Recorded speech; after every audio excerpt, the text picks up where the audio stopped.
3, 2, 1. You're back on the claw. I am. Yeah, I cut it out there for the last few weeks, trying to get down to race weight, you know. So you're on dry January, staying true to it. Dude, well, it worked for you. Congratulations on absolutely smashing your 10K. That was excellent.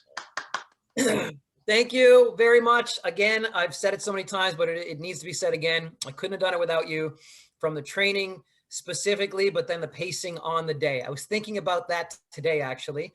So if you're tuning in now and you don't know, I ran 34:47 on Sunday. We nailed the weather window. We had like a windstorm the day after, like everything about it worked out perfectly. And the goal I had put in front of Rob a while ago was sub 35. I said I didn't want to do it until we were comfortable with the fact that I could break 35 ideally. And that's why we pushed it into January. Initially, we were going to do it in December, but it seemed like it was there for the taking if we just waited a little bit longer.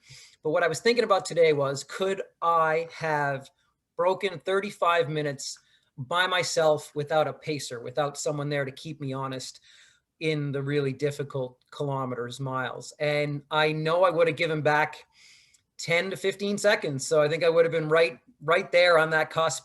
I think in those real struggle miles, having you in front of me running the pace, and there were a couple of times you got a step on me, and I knew that that was the moment. I've got to fight. I've got to get that step back. If you lose 2 steps, you're out. Yeah. And that forced me to push through those moments. And that's why I was able to hit the best case scenario, which I'm super stoked on. Oh, dude, you stepped up and you performed so well. I remember after you did your first 5K time trial, and I think I told you, I was like, I think, okay, we can double that. Like, we can run that pace again, right? And because just the way your fitness was coming along and the way you were progressing, and it was a great idea to push it back a couple of weeks to give yourself the opportunity to get that ultimate A+ goal. But then on race day, like, yeah, man, like we did the warm up, we got on the course, and you're like, let's do this strategy. And I was like, all right, man. And it was go time. And definitely, like, you got in the hurt box fairly like 4K ish. And, but your focus and your commitment to doing completing the task at hand was really, really, I mean, there was no doubt that you're a tough guy. So, but there's like different degrees of discomfort and pain you feel in running, right? And the 10K, like you said, it's a very, very condensed, really hot burn. And you're probably just not super familiar with it, but you rode that out for a good 20 minutes and it just gets worse and worse and worse. But you fought, and you told me before, you're like, when in doubt, just tell me to fight. Just tell me to fight. And you did that. And like you were saying, like, it's like an elastic sometimes. You can let it go a little bit and you pull it back, but if it breaks, you're gone, and you never let it break. It was cool, man. You were tough. And there was a few times where I thought, like, I thought I might be, and then I'd look back and you were right on my shoulder again. So I saw that. I saw you checking a couple of times, knowing like this might be it. It is so different. And I've run 10K for time before, but I've never run it properly. Like, I've never been that deep. I've never been on that edge before because I've never trained for it. Yeah. And I didn't know. But the way I've described it is like, I had 5 minutes of being like, oh, I'm super comfortable. This is totally doable. The first 5 minutes. And then I had a 30-minute countdown timer of it getting progressively worse every 10 seconds. And I couldn't believe after 10 minutes how much doubt was running through my brain as to like, this is not sustainable. You can't do this. And what I said to you, so we thought 34, 30 something, 39 might be there. And initially you had mentioned like, we're going to go out on 34:30 pace. And then I thought, that's too risky for where I'm at right now. If I blow 35, I'm going to be pissed. If I get anywhere under 35, I'm going to be stoked. And anything below that, like seconds wise, is just icing on the cake. So the last second I said, let's go out on 35 flat pace for the first split and see first half, and then see if we can have legs for the end. And I think that's what saved me in the end. I really, if we had gone out a tiny bit quicker, I think it would have gone entirely differently for me out there. Yeah, because that 10K, you're holding your hand to the flame, right? And you're right on that threshold. So it can be, it can be precarious to tip over there. And yeah, and so it was just it was a really cool experience to be out there with you. And I like the course was interesting. Um, So we rock up to this course and it's BC Athletics certified and it's great because there's not a lot of tangents. It's obviously flat. And it's a very quiet, very backcountry road. I wasn't unconvinced we weren't going to be shot at or chased by rabid animals. But it was super. In the end, it worked out fine. It's just way out there. And it's like, there's no shoulder. It's a single lane in each direction.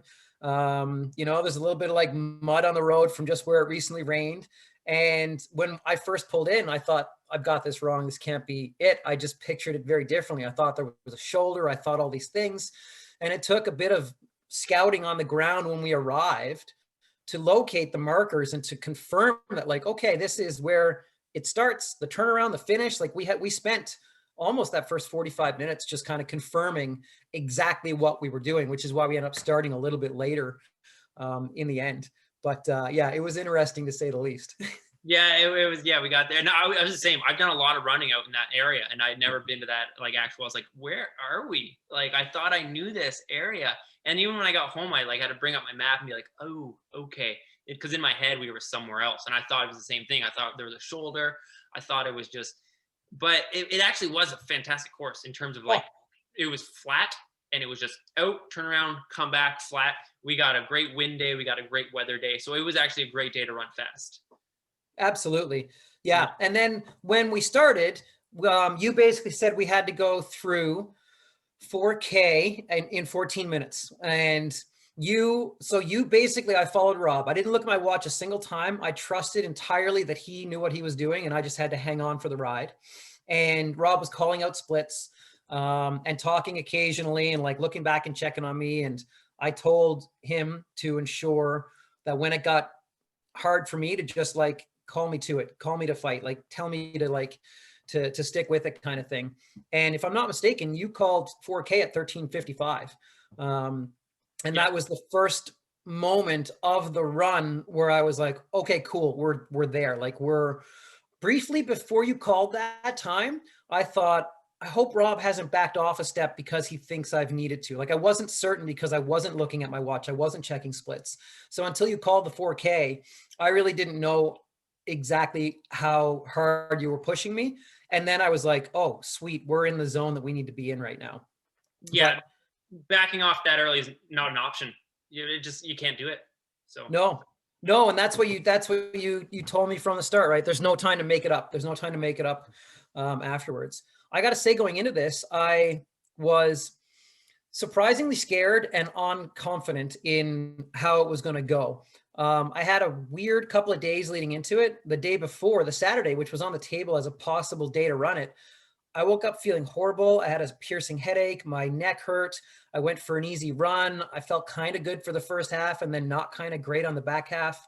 And there was just, so one of the reasons that I put this out there was to put the pressure on, to try to replicate race day as much as possible, to, and I felt that when I was running it, of when the doubt comes in and you want to quit, it's like, you can't, because so many people have tuned in to see what's going on.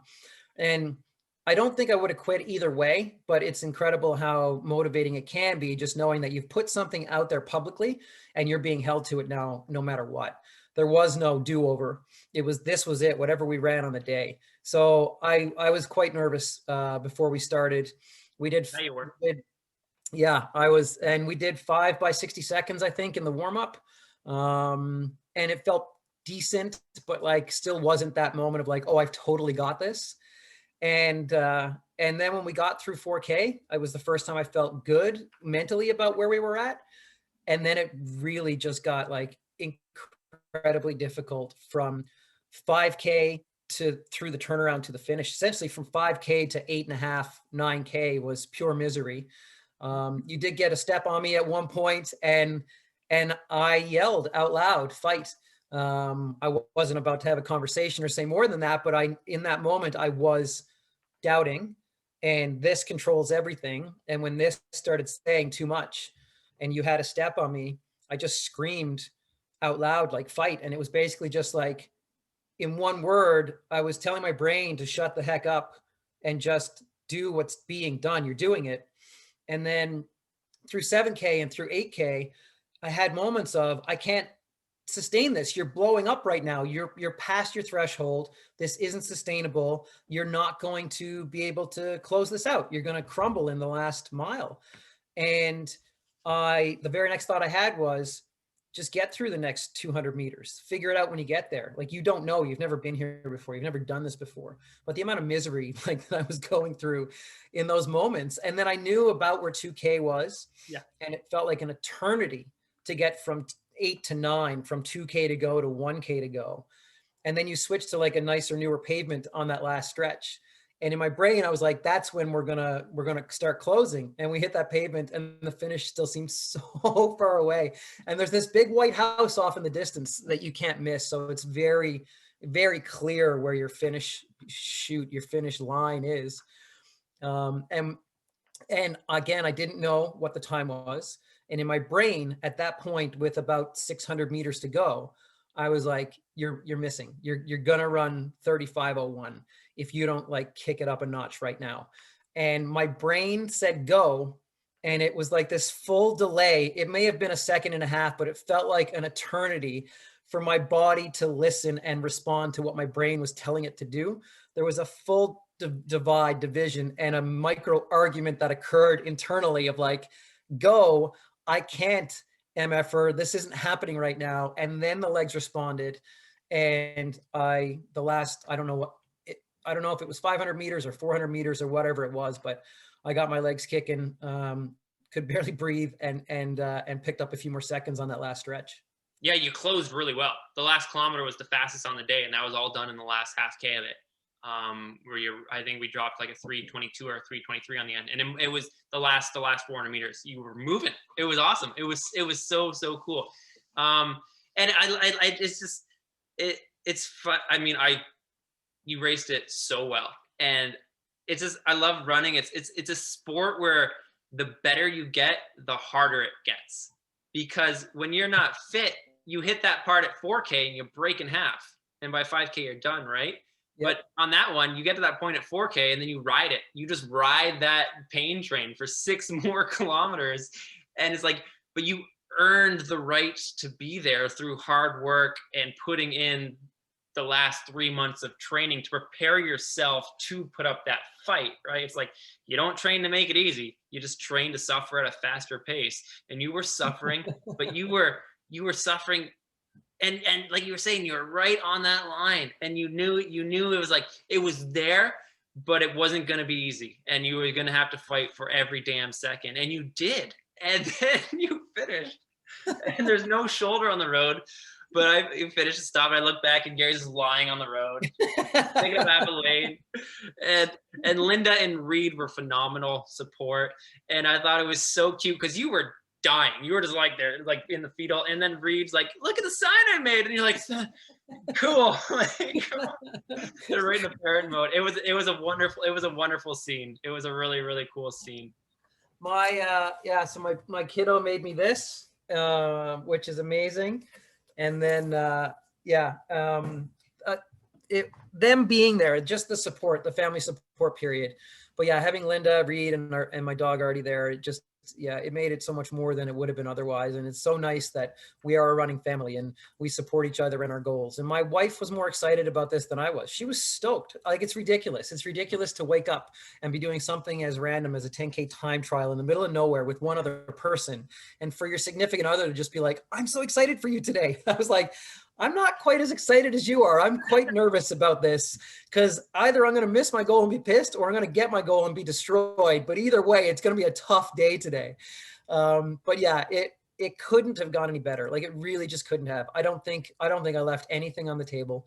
I think you paced me perfectly for what was in the tank. And it's one of, like, it's so crazy to just, I'm so proud of what we did out there. And it left me with such a sense of accomplishment, which was just unexpected. I haven't been able to, none of us have been able to pin on an actual race bib in forever. And the last time I put on a race bib was in 2019. I'm looking up at one of my races. It's called the Buck and Hell 30K. And like, that's the last time I pinned on a race bib, which has been obviously a very long time. That was July of 2019. And we are competitive people. We are wired to want to get the most out of ourselves, and races give us that. And this was a race environment for me. And I just connected and realized how much I miss it, how much how important it is to us to train hard with a purpose and then be able to fulfill our goals. So yeah, I again, like, and thank you to everybody that's like been a part of this. It's kind of crazy to see the uptake that we had. We had 2,500 guesses on my time for the day, which was insane. And to anyone to all the people that were predicting I was going to break the world record, I'm sorry that I'm not quite as quick as you think I am. To the people who didn't think I would break an hour, I am clearly a little bit quicker than you thought I was. And to the 10 people who guessed exactly right, there were 10 people that guessed 34-47. Rob and I have figured out the draw prizes. So it's going to go like this. I have to pull up another screen and read out here. So I am looking at a screen. Here we go. So there were 10 people from around the world, and you each have a number allotted to your name. So number 1 is David McMorrow from the United Kingdom, and he wins a Boko Tech hat, the red Boko Tech hat, Coast Mountain Trail Running, and a Ridgeline Athletics downloadable training program. So Rob is Mile to Marathon. I am Ridgeline Athletics. We have downloadable training programs for 50K, 50 mile, 100K, 100 mile. So you can have any of those as your preference. Number 2 is Alex Pithy in Scotland, also a Boko Tech hat and a training program. Number 3 is Tim Crow in Northern Ireland. He wins a Solomon handheld and a downloadable training program. Everyone's getting a number because they're going into the draw for the backpack. Number 4 is Fabian Senzek in Germany. He also wins a Solomon handheld and again, the training program.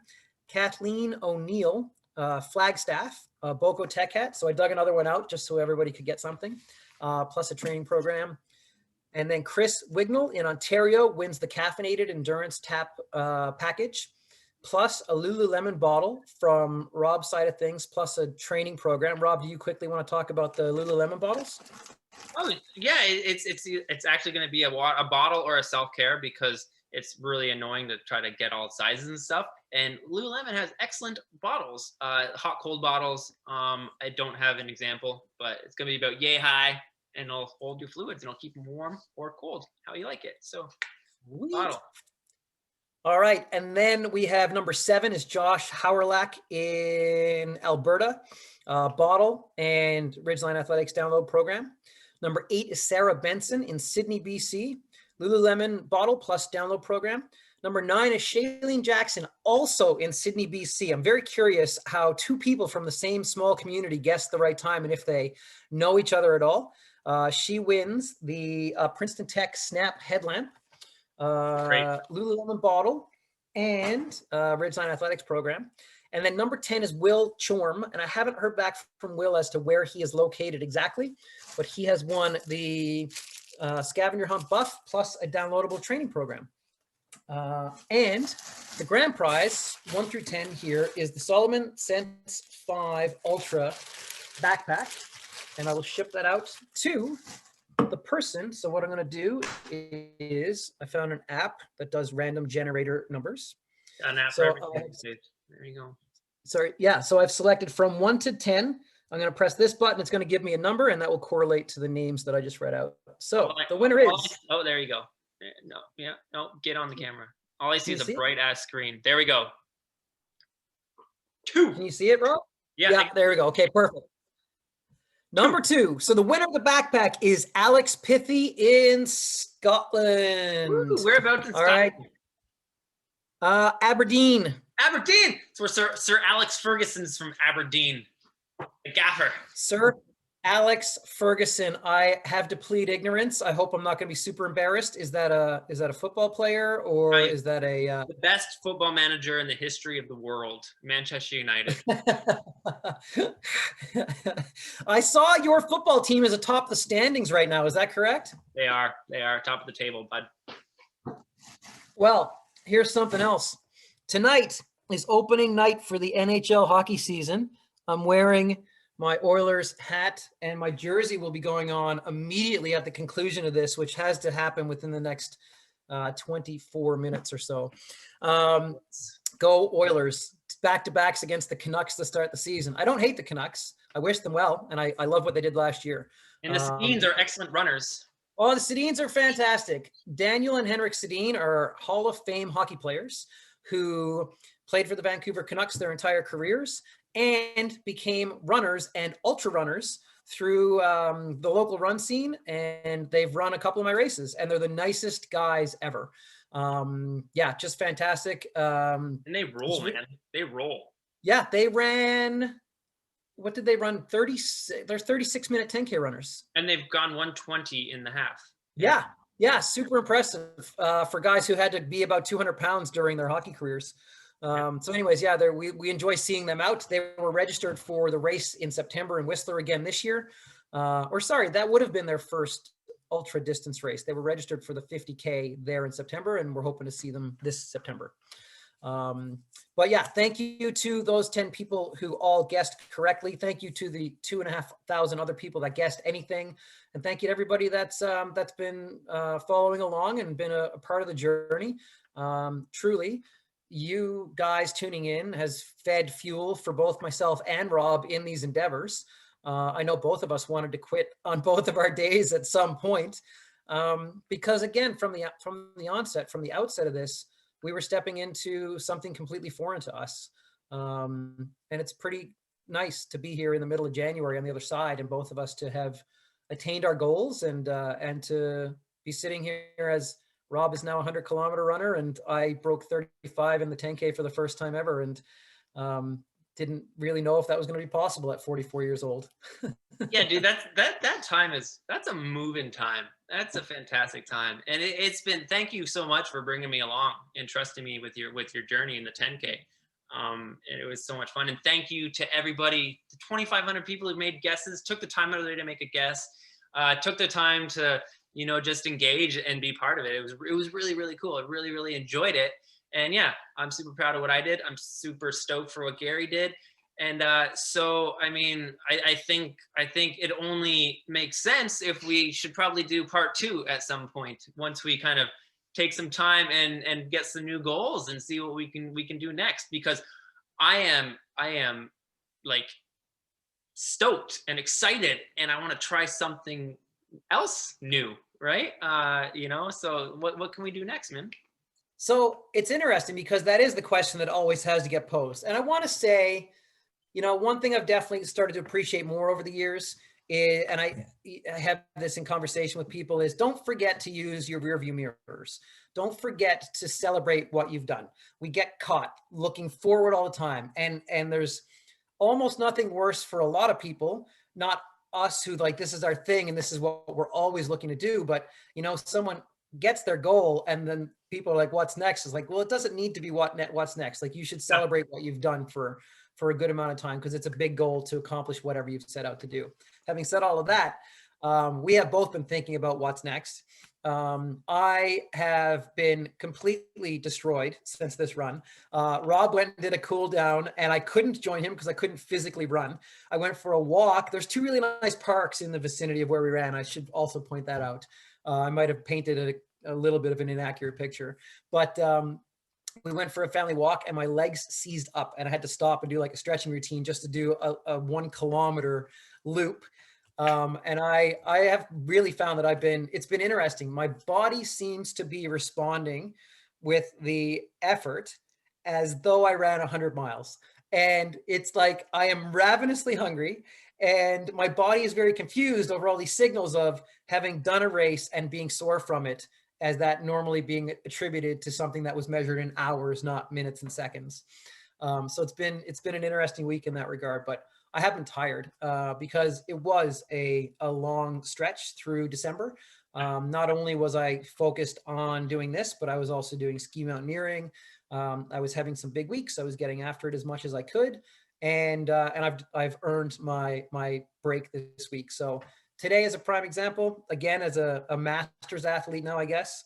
When you're really tired, you have to listen to your body. And today I had planned on doing some stuff and I just never got the motivation to do it. And this is not the week to do it. So I'm taking this week, I'm going to go skiing on Friday, hopefully if the weather cooperates in terms of freezing levels and rain versus snow.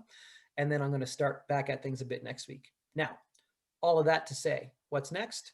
This was a lot of fun. I am amazed at how much I enjoyed this process. It was so new and so fresh. I have never in my entire life done anything like this. I have never had a interval speed-based training program.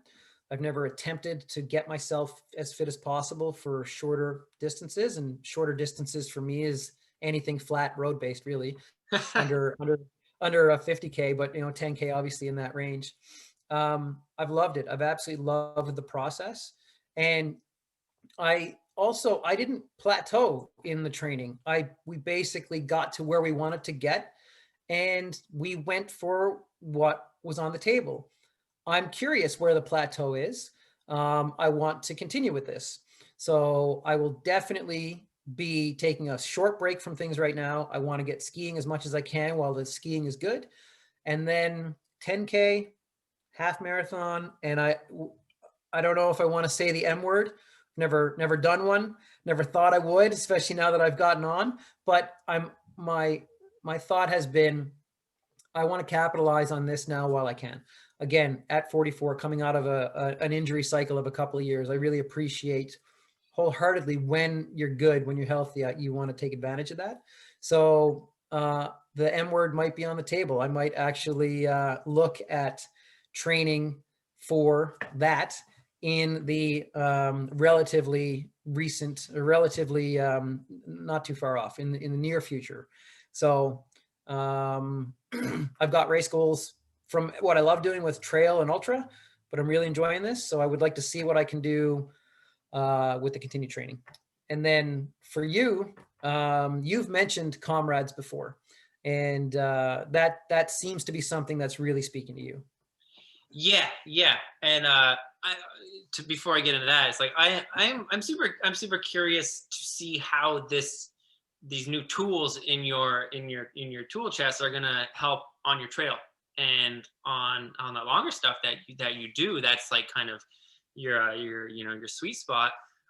I'm interested to see how it works and how it translates, because running is a sport where it's like, yes, there's different elements of it and different systems to train, everything like that. But it's if you're in good shape, it's going to help in all areas of your running. So I mean, I'm excited to see what your newfound speed and how that's going to translate. So real quick, so exactly what you just said, I identified through this training, I was going to become a better mountain runner, because if I can be just fitter and faster, I'm going to go uphill better. So what I'm really curious about right now, what I think I'm going to do in the next 4 weeks, is I'm going to target race efforts on some uphill terrain, such as BCMC, such as steep vertical kilometer type terrain that we have, where I've got a historical time. And now I'm really curious, because I know now none of my PBs on any of those routes did I come anywhere near the suffer level that I did for this 10K. So I know something different now about where I can go to, and I'm very anxious to apply that to an uphill course. And that's something I'm going to look at in the next, I think, 4 to 6 weeks, is to do a couple of kind of personal time trials on some stuff. And sorry, I didn't mean to take away from it, but it was a good point that you made of, I think I know the reason I was so confident in dedicating myself to something so different is it's only going to make me a better runner on the whole. Absolutely. And like, I love doing the gross grind, which is akin to the BCMC.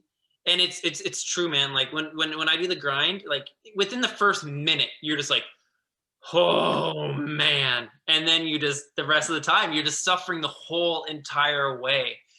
And I love it because it's low impact, but your heart rate's through the roof. You're burning. You recover decently well off it because you're not Yeah. shredding yourself. But the effort to get up there. So I think you'll definitely crush some performances up there. And I think we should quantify what that is, given that we obviously have an international audience. But essentially, the BCMC and the Grouse Grind are the two steep routes that go up Grouse Mountain in North Vancouver. When I did live in North Vancouver, the BCMC was where I was doing my Barkley training laps. And you're looking at 2,750 feet, 850 meters over a distance of 1.9 miles or 2.75, right on about less than 3 kilometers, 2.95. So it's basically straight uphill, just shy of an actual true vertical kilometer. And it's seen, I mean, the Grouse Grind in particular has seen our best mountain runners. And breaking 30 minutes on that is there's only been a handful of people that have ever done it. And I'm not proclaiming that's where I'm going with time wise, but my BCMC PB is 32 and a half. And I think that puts me, it puts me in the top 10 times on BCMC. I'm not 100% certain. Please don't quote me on that, but I know I can improve on that now. And I want to go see how many seconds or more I can lop off of that. Yeah. And I'm just outside the top 10 on the Grouse Grind, I think. I've gone 28:35. Yeah, Grouse Grind has seen more competitive times. BCMC is just where I did all my training because it sees less traffic. And the BCMC is great, but every time I do it, I end up getting lost. And then I'm like, I forget, I miss a turn and I end up like on the Baden Powell somewhere towards Lynn Valley. So speaking of Comrades. Oh, yes. So Comrades, if you don't know, it is the most historic ultra distance marathon on the planet. It happens in South Africa. It's 89 kilometers, point to point. It reverses direction each year. It's considered an uphill year and a downhill year, alternating. But it's a course. There's a little bit more uphill in one direction kind of thing. It's not like it's down and up. Essentially, it has and does see the top ultra runners in the world. Finishing top 10 is an amazing accomplishment. You get a special finisher medal. And the other cool thing about it is it's live broadcast, the entire race on South African television. I think maybe there's like a 16-hour cutoff or something in that range. Yeah. And it's live broadcast the entire time. And then Ellie Greenwood, who lives in North Vancouver, who's a good friend of mine and a legend of a runner, won Comrades. And they actually have prize money and, again, viewership, and it's a big damn deal. So it's right in your wheelhouse for your experience. So how did you find out about Comrades? Like, what was your discovery like for that? I've always known about Comrades. I've always been a big nerd, a big running nerd. And when I was a kid, my parents would get Runner's World magazines, and I remember Alberto Salazar being on the cover after he won Comrades. So that Alberto is what he is, but that was like kind of like the introduction towards what is Comrades. So it's always just something I just, when I knew about it, and I've always just followed it. And when I was doing my own running and everything like that, I mean, I wasn't so much into that ultra scene. But now coming off of it in the last few years, I've just become more and more obsessed and just, I want to do this race. I want to do this race because I love running fast. I love the sensation of running fast. I've done some trail. I've dabbled in trail. And I think where my strengths lie is trail's fun.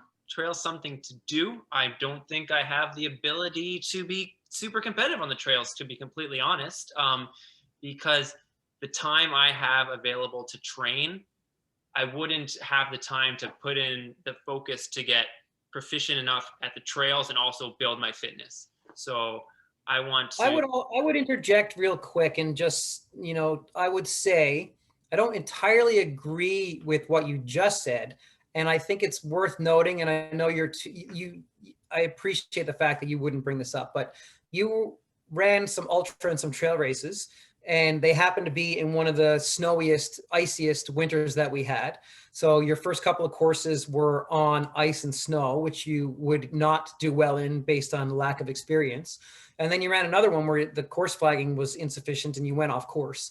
So I don't think you've gotten your day on the trails. I don't think that it is not something you can and will succeed at, but I appreciate what you're saying with like, you see what speaks to you a little bit more, but I also don't think it's fair to just say that that's not your something you can succeed at when you've had very unique experiences in your initial foray into it.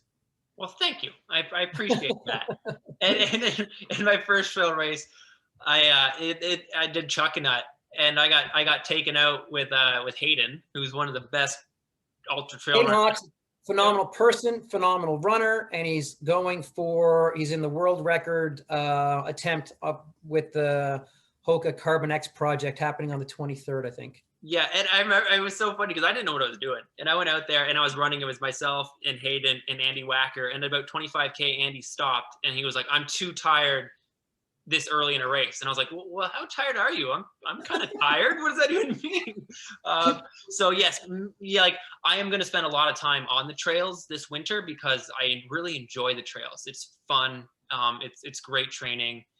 So I will be on the trail. So you never know. But yeah, in terms of like performance and goals, like Comrades it just is such a historic and grand and just one of those pinnacle events. It's like, you know, if you're a marathoner, you target Boston, right?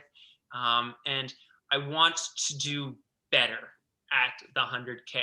I'm so happy I got that experience in my legs because I know mentally I can handle it. So now I got to get better at physically handling it, which is just, it'll take work.